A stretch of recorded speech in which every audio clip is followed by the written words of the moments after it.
গণপতি ভট্ট এইভাবে দর্শন করলেন, আর তারপরেই ভগবানের জ্বর হয়ে গেল। জ্বর কেন হলো?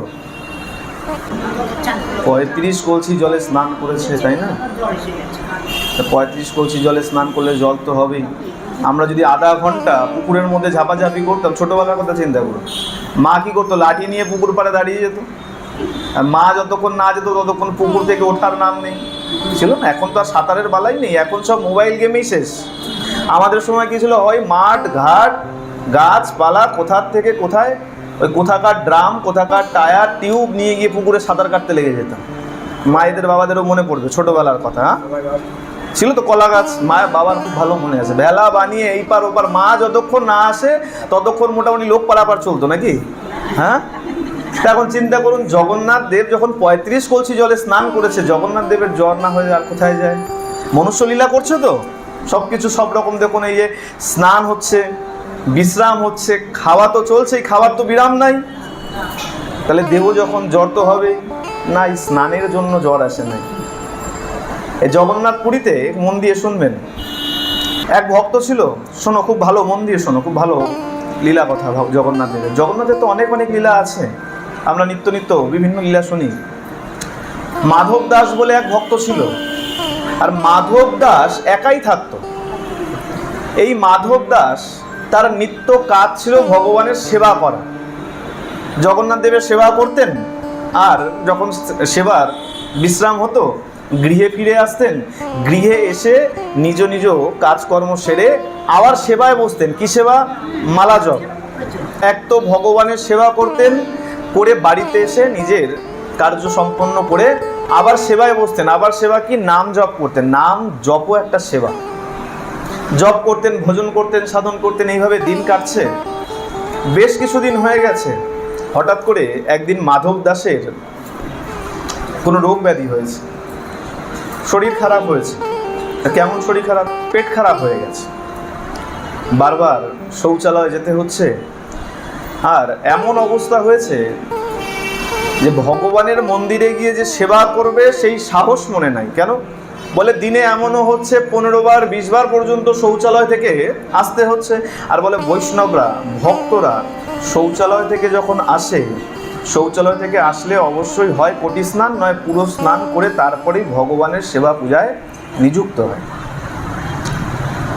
এখন চিন্তা করছে যে এমন মনে বারবার বেগ আসছে, আর যদি ভগবানের সেবা করতে যাই আর তখন যদি এমন অবস্থা এসে যায়, যদি মলত্যাগের অবস্থা আসে, তখন কি করব? এখন মনে মনে খুব দুশ্চিন্তায় পড়ে গেছে, দুঃখ হয়েছে বড়, যে কি করি। কিন্তু পরিস্থিতি এতটাই খারাপ হয়ে গেছে, সে বাধ্য হয়েছে মন্দিরে গিয়ে সেবা বাদ দিতে। বাড়িতেই থেকে ভগবানের যা সেবা হয়, নাম জপ আদি আদি যা যা পারে করে, কিন্তু বাড়িতে থেকেও সেটা করা সম্ভব হচ্ছে না। শারীরিক অসুবিধা এতই বেড়ে গেছে, পেট খারাপ তার এতটাই সাংঘাতিক হয়ে গেছে, বিছনা থেকে উঠে যে শৌচালয় পর্যন্ত যাবে সেই সামর্থ্যটুকু তার মধ্যে নাই। এভাবে যখন 2 দিন 3 দিন 4 দিন গেছে, পরিস্থিতি এতটাই খারাপ হয়ে গেছে, সে চিন্তা করছে যে শ্রীক্ষেত্রে আছি, প্রভুর কাছে আছি, আর প্রভুর কাছে গিয়ে সেবা করতে পারছি না, তাহলে এই দেহ রেখে কি লাভ? এই দেহ আমোদ প্রমোদের জন্য দেয় নাই, ফুর্তি করে সময় নষ্ট করবার জন্য দেয় নাই। বলেছেন যে যাও, যে যত যত প্রারব্ধ আছে এই জীবন দিলাম, খণ্ডন করে এসো। আর আমরা তো আরও পাপ করতে লেগে গেছি, আরও নতুন নতুন জীবন পাওয়ার জন্য। আজকে এই মাধব দাস চিন্তা করছে, এই দেহে যখন সেবা পূজাই করতে পারছি না, এই দেহ রেখে কি লাভ? তার থেকে ভালো এই দেহ ত্যাগ করে দিই, চলে যাই। কি করেছে? মন্দির থেকে অনেক দূরে সমুদ্রের কিনারায় গিয়ে বসে গেছে, যে যা হয় মলমূত্র ত্যাগ যা হয় এখানে হয়ে যাবে, দেহ ত্যাগ হয়ে গেলে সমুদ্রদেব ভাসিয়ে নিয়ে চলে যাবে আমার।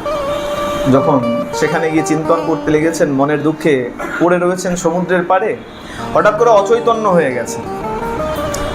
আর যখন অচৈতন্য হয়ে গেছে, জগন্নাথ দেব আর থাকতে পারে না। জগন্নাথ দেব তার যেন নেত্র যেন সজল হয়ে গেছে। জগন্নাথ দেব চিন্তা করছে, আমার ভক্তের এত কষ্ট, কি করি? জগন্নাথ দেব তখন এক বালক সেবক রূপ নিয়ে ওই সমুদ্রের পাড়ে এসে মাধব দাসকে কোলে করে মাধব দাসের ঘরে নিয়ে গেছে। দেখুন, ভক্ত হলে ভগবান তার জন্য কত কি করতে পারে। মাধব দাসকে যখন নিয়ে গেছে, নিয়ে গিয়ে সমস্ত রকম সেবা করেছে। মলমূত্র পরিষ্কার থেকে শুরু করে তার কাপড় জামা পরিষ্কার, ঘর মার্জন পরিষ্কার, ওই চিকিৎসকের থেকে, বৈদ্যের থেকে পথ্য নিয়ে আসা, ঔষধ নিয়ে এসে সেবন করানো, আদি আদি যা যা করণীয় সমস্ত কিছু করেছে। কিন্তু মাধব দাসের শারীরিক পরিস্থিতি এত খারাপ যে মাধব দাস বুঝতেও পারছে না, কিছু অনুভবও করতে পারছে। ভগবানের সেবায় যখন বেশ করা দিন গেছে, মাধব দাস যখন একটু সুস্থ বোধ করছে, মাধব দাস চিন্তা করছে, আমি তো সমস্ত কিছু অপবিত্র করে ফেলেছিলাম, নোংরা করে ফেলেছিলাম, বিছানায় শুয়ে শুয়ে মলমূত্র ত্যাগ করে ফেলেছিলাম। আচ্ছা, চলে তো গিয়েছিলাম সমুদ্রের পাড়ে, ঘরে আসলাম কি করে? আমার তো কোনো সেবক ছিল না যে আমাকে সেবা করবে। কি ব্যাপার? আর সব কিছু এত সুন্দর পবিত্র পরিষ্কার লাগছে, ঘর, আমার জামা কাপড় সব কিছু, পোশাক আশাক সব পরিষ্কার লাগছে। কি ব্যাপার? যখন এই চিন্তা করছে কি ব্যাপার কি ব্যাপার, এখনো সম্পূর্ণ সুস্থ নয়, কিছুটা সুস্থ। চিন্তা করতে করতে হঠাৎ দেখছে দরজার দিকে তাকিয়ে এক সেবক ঢুকছে, ছোট্ট বালক সেবক এসে ঢুকেছে, আর ঢুকে সমস্ত কাজ করতে লেগে গেছে। মনে করুন বাড়িতে কাজের লোক আসে না, এসে ওই ঝাড়ু দেওয়া, সব বাসন টাসন ধোয়া, জামা কাপড় গোছানো, ওই প্রভু ঢুকেই সমস্ত কাজ করতে লেগে গেছে। কিন্তু বলে, দেখো, আচ্ছা, এখনো দেখা যায় অনেকে আছে বাড়ির ভগবানকে সেবা করে ঠিকই, কিন্তু চোখ বেঁধে যদি 4-5টা বিগ্রহ সামনে রেখে দেওয়া হয়, আর যদি বলা হয় এর মধ্যে তোমার বিগ্রহ কোনটা বের করো, যে বের করতে না পারবে জানবেন তার এতদিনের সেবা পূজা সব ব্যর্থ চলে গেছে। তুমি যদি তোমার গোপালকেই না চিনলে কোনটা তোমার গোপাল, আর কিন্তু উল্টো একবার বিচার করুন, যদি 5-10টা বাচ্চার মধ্যে আপনার ছেলেটাকে রাখা হয় আর আপনার চোখ বেঁধে দেওয়া হয়, আপনি কিন্তু ঠিক খুঁজে বের করতে পারবেন কোনটা আপনার সন্তান। কেন? বলে তার প্রতি ভক্তি আছে, তার প্রতি মায়া আছে, মমতা আছে, স্নেহ আছে, তাই তো? আর নিজের সেবিত বিগ্রহকে কেন চিনবো না? বলে তার প্রতি মায়া মমতা স্নেহ নাই। ওই পুজো দিতে হয়, রোজ থালায় একটা নকুলদানা একটা বাতাসা রাখতে হয়, তাই রেখে গেছি। ভক্তি আসে নাই, নিজের মনে করতে পারি নাই। কিন্তু এই মাধব দাসের ক্ষেত্রে উল্টো ঘটে গেল। মাধব দাস চিন্তা করছে, এই বালককে, আমার তো কোনো সেবক ছিল না, এই বালক এসে সব কাজ করছে। আচ্ছা, কি ব্যাপার, তুমি এই সব কাজ করছো, কি ব্যাপার, কে তুমি, পরিচয় দাও। আর পরিচয় কি আর ভগবান দেয়? ভগবান তো আর পরিচয় দেয় না নিজের মুখে যে আমি ভগবান, আমি এসেছি তোর সেবা করতে। মাধব দাস চিন্তা করছে, কোনো কথাও বলে না, কিছুই না, একের পর এক কাজ করে যাচ্ছে। হঠাৎ করে যখন তার চরণের দিকে নজর গেছে, চরণ দেখে আজকে বুঝতে পেরেছে। আর কিছু কিছু কার্যকলাপ এমন, বলে চলন বলন এমন, এমন তার চাল, এমন তার দেহের ছটা, বলে সেবকের কাছে ভগবান বেশিক্ষণ লুকিয়ে থাকতে পারে। মাধব দাস বুঝতে পেরেছে, আমার প্রভু ছাড়া আর কেউ নয়, এরকম চরণ চিহ্ন আমার প্রভু ছাড়া আর দ্বিতীয় কারো নয়, এমন অঙ্গচ্ছটা আমার প্রভু ছাড়া আর কারো নয়, আর এমন এমন কাজ আমার প্রভু ছাড়া আর কারো হতে পারে না। দৃঢ় বিশ্বাস, সেবক তো নিত্য সেবা করতেন, গিয়ে কি করেছেন, সোজা গিয়ে চরণে পড়ে গেছেন। প্রভু, প্রভু জগন্নাথ প্রভু, তুমি কি করছো? তুমি আমার জন্য এমন এমন এইসব সেবা করছো, এত নীচ কাজ তুমি করছো। প্রভু বুঝতে পেরেছেন, ধরা পড়ে গেছে। বলে, শোনো মাধব দাস, তোমার তো কোনো সেবক ছিল না, তুমি অসুস্থ হয়ে পড়েছিলে, তা তোমার সেবা কে করবে? তাই চিন্তা করলাম, তুমিও তো আমার সেবা করো, তুমিও তো গিয়ে আমার কত কত সেবা করো, তা আমি কেন না তোমার এসে তোমার একটু সেবা করে দিই। প্রভু তাই বলে তুমি এত নীচ কাজ করবে? মলমূত্র পরিষ্কার করা, কাপড় জামা ধুয়ে দেওয়া, ঘর পরিষ্কার করা? না প্রভু, এই কাজ। আচ্ছা প্রভু, তুমি যদি চাইতে আমাকে তাহলে এমন রোগগ্রস্ত হতে দিতে না, আমাকে এত অপবিত্র হতে দিতে না, তুমি যদি চাইতে এমন অবস্থা আমার হতো না। সেখানে দাঁড়িয়ে তুমি আমার সেই রোগ ব্যাধি ঠিক না করে তুমি আমার এই সেবা কেন করলে? কেন করলে? যখন প্রশ্ন করেছে, ভগবান কি উত্তর দিচ্ছে মন দিয়ে শুনুন। ভগবান বলছেন, মাধব দাস, সব কিছু খণ্ডানো যায়, কিন্তু প্রারব্ধ কারো খণ্ডানো যায়। প্রারব্ধে যা ছিল, তোমার এমন কিছু প্রারব্ধ ছিল যার কারণে তোমার এই ভোগ এসে উপস্থিত হয়েছে। আর শোনো, আমি ভক্তের জীবনে, মন দিয়ে শুনবেন, যারা মনে করেন আমার জীবনেই সব কষ্ট এসে পড়ে আছে, তাদের জন্য জগন্নাথের এই কথা, অন্য কারোর জন্য নয়। প্রভু বলছে, শোনো, আমি ভক্তের জীবনে একটু বেশি মাত্রায় দুঃখ দিয়ে রাখি। কেন? বলে যত দুঃখ পাবে তত তার প্রারব্ধ খণ্ডন হয়ে যাবে। এই কারণে বেশি মাত্রায় প্রারব্ধ খণ্ডনের জন্য বেশি মাত্রায় দুঃখ দেই, যাতে এই এক জীবনেই দুঃখ ভোগ করতে করতে সমস্ত প্রারব্ধ খণ্ডন হয়ে যায়, আর এই জীবনেই মুক্তি পেয়ে আমার ধামে ফিরে যায়। প্রেম সে বলো। তাহলে চিন্তা করবেন, যাদের জীবনে যত বেশি দুঃখ আছে, ভগবান তাদের সাথেই লেগে আছে, অন্যের সাথে নয়। ভগবান সব সময় সাথে সাথে আছে, যে দুঃখ দিচ্ছি যাতে তার সামর্থ্য থাকে। দেখবেন ভক্তরা অনেক দুঃখ পায়, ভেঙে পড়ে না, জানে আমার সঙ্গে আমার মেরুদণ্ড দাঁড়িয়ে আছে, আমার প্রভু জগন্নাথ দাঁড়িয়ে আছে, চিন্তা কিছু না। এ কারণে প্রভু কি করলেন, কি বললেন, যে তোমাকেও আমি চাইছি যতটা দুঃখ দিয়ে তোমার প্রারব্ধ যত তাড়াতাড়ি খণ্ডন করানো যায়।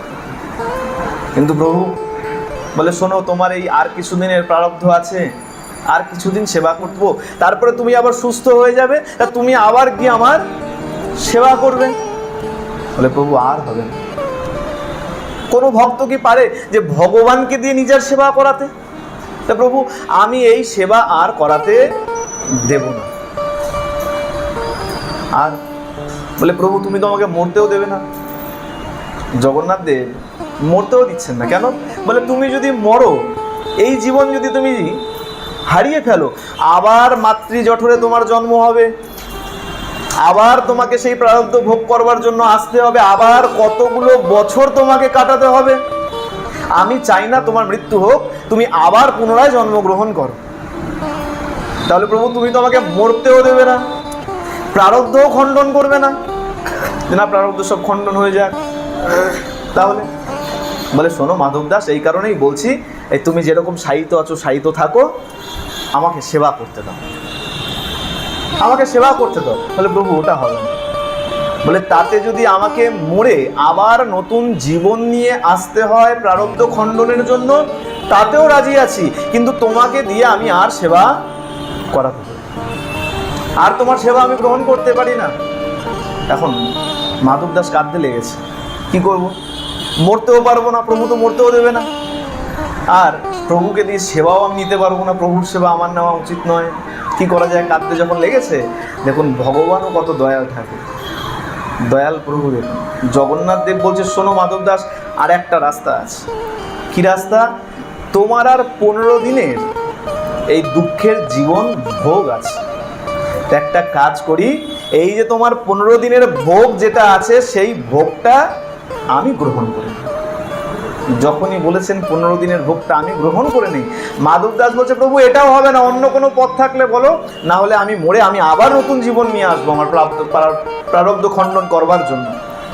জগন্নাথ দেব বলছে, শোনো মাধব দাস, এতক্ষণ যা জেদ করেছো, আর জেদ করবে না, এটাই তোমার জন্য ফাইনাল, যে আমি তোমার যে আর 15 দিনের দুঃখ ভোগ আছে, প্রারব্ধ ভোগ আছে, সেই 15 দিনের প্রারব্ধ ভোগ আমি নিজে গ্রহণ করলাম, আর তোমাকে আমি সুস্থ করে দিলাম। এই যে 15 দিনের প্রারব্ধ ভোগ মাধব দাসের, এই 15 দিনের প্রারব্ধ ভোগের কারণেই আজকে প্রভু জ্বরে পড়েন।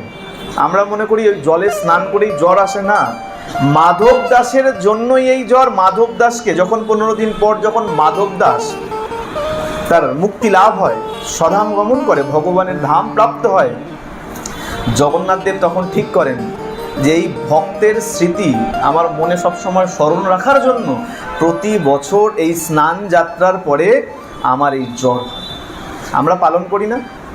হ্যাঁ, যে কবে আমাদের পিতামাতার দেহান্ত হয়ে যায়, তারপরেও বছর বছর আমরা সেই বিশেষ তিথি পালন করি। তো তা দেখুন জগন্নাথ দেবও কি করছেন, বলছে আমারও যেন এই ভক্তের কথা চিরকাল স্মরণে থাকে, তাই আমিও প্রতি বছর স্নানের পর এই 15 দিনের রোগ ভোগ করে থাকি। বলিয়ে জগন্নাথ ভগবান কি, বলদেব ভগবান কি, সুভদ্রা মহারানী কি, সুদর্শন চক্র কি, প্রেম সে বলো। তাহলে জ্বর কেন হয় পরিষ্কার হলো? স্নানের জন্য জ্বর হয়।